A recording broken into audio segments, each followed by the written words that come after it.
Change oil tayo. Subukan natin yung bagong langis ng Petron.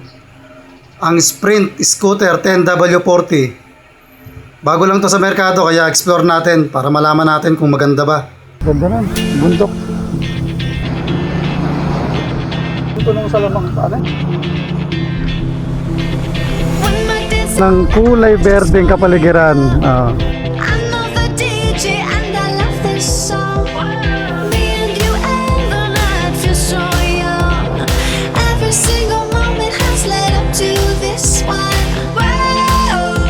Sikat na yung araw.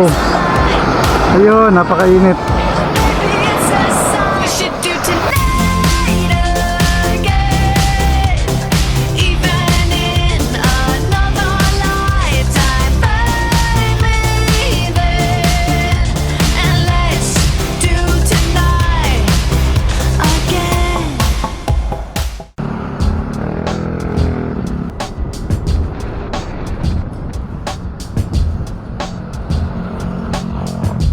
Tayo Petron, di tayo titingin ng langis kung meron.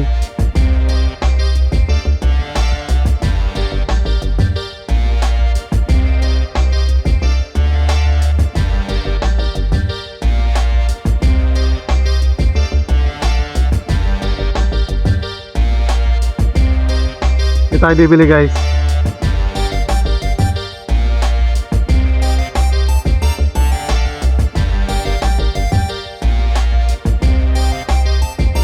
Meron kayong oil yung Sprinter, yung bago na ano, yung pang scooter.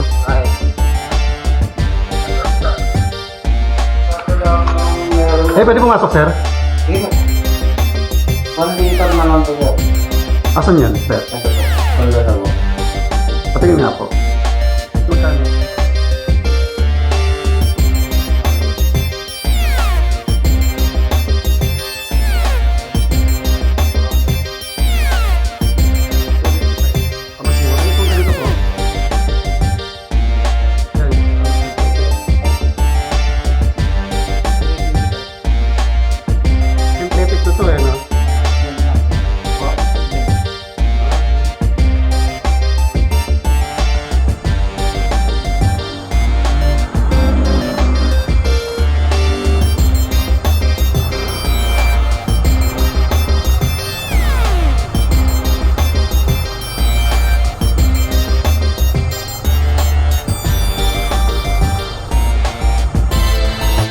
Pili na tayo.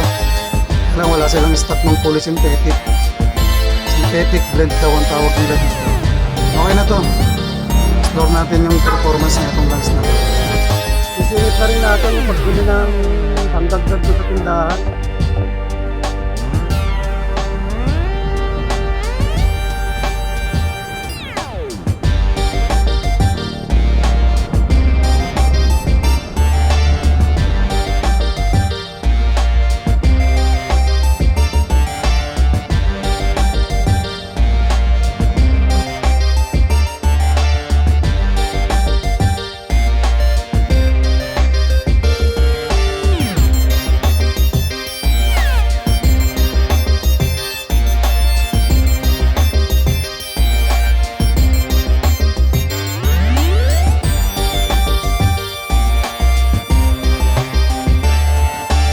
Paano lang yung isda dyan? Yung mga isda dyan,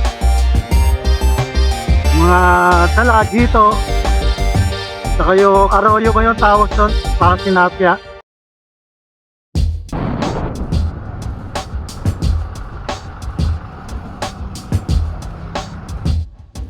Cancel na tayo.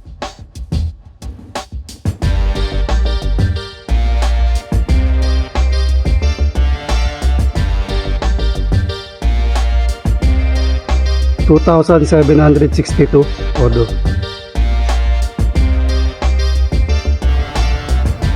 Sobrang init.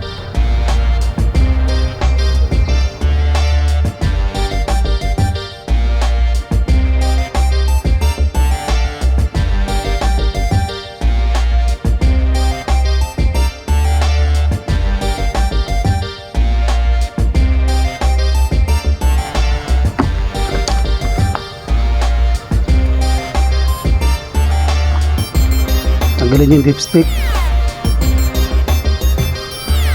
para masimot yung laman.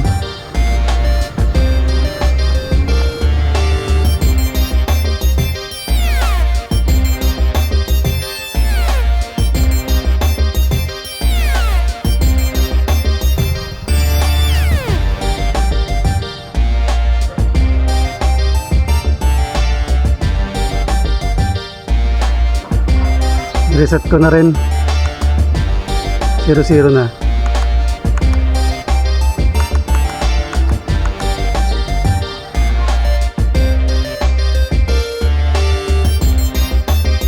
So yun, tapos pa tayo mag-change oil. Pero road test na natin para malaman natin yung performance ng langis. So sa ngayon, maganda naman yung ano ng makina. Smooth. Siyang garal ka or something. Pero malalaman naman natin to sa ang ganda ng langis nito kung ano eh, sa medyo tumagal na. Sa ngayon kasi normal yan, medyo maganda talaga yan. Smooth talaga yan kasi syempre bagong palit. Bago yung langis. At least kahit mga 1,000 o 500 kilometers nung tinakbo natin, doon natin malalaman ng ano niya. Sa ngayon, ganda nga, smooth siya.